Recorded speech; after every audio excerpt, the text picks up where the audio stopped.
Hello everyone, I'm just going to do a really quick video on my horsefly trap.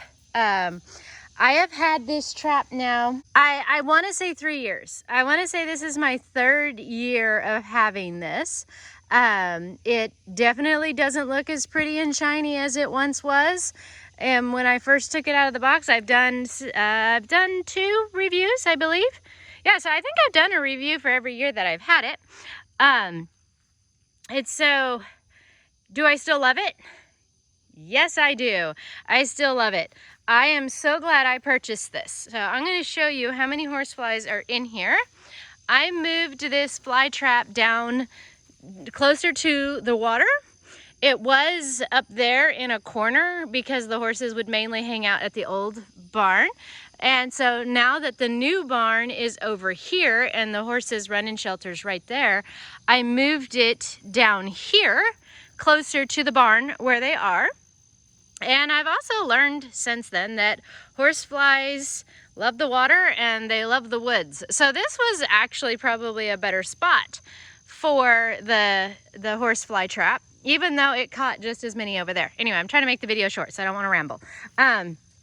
So 3 years old, and the ball doesn't look quite as shiny as it used to. It's got mold and green stuff growing on it because it's out in the open. But with as much sun exposure and everything else that it's been getting, because I don't know if you've noticed, but a lot of times when you have something set in the sun a lot, it'll start to deteriorate. You know, it'll get weak, it'll get brittle, it'll want to fall apart. This is not. It is in the shade right now because it's morning, but as soon as the sun gets over here in this open sun, it is just beaten down on this all the time. And this is not weak, it is not brittle, it is very, very tough. It has been rained on. Last year, I actually left it out all winter. I normally would take it in, but I did leave it out in the winter. And so it definitely got more abuse than the first year that I got it. But it is, I mean, it's still tough. It's still not falling apart. It's still what it is. This is a plastic jar.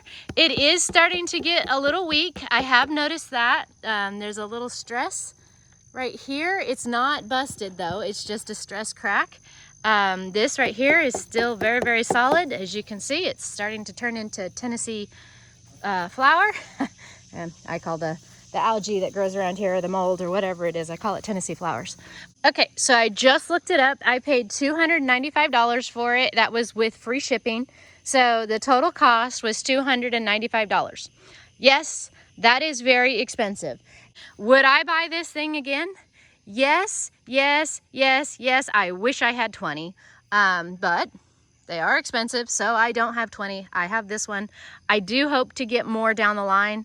I will also say that I have gone online and I have done the do-it-yourself fly catcher, and I bought the hula hoop, I bought the ball, I bought the string, I bought the jar, the whole kit and caboodle. I didn't catch any flies.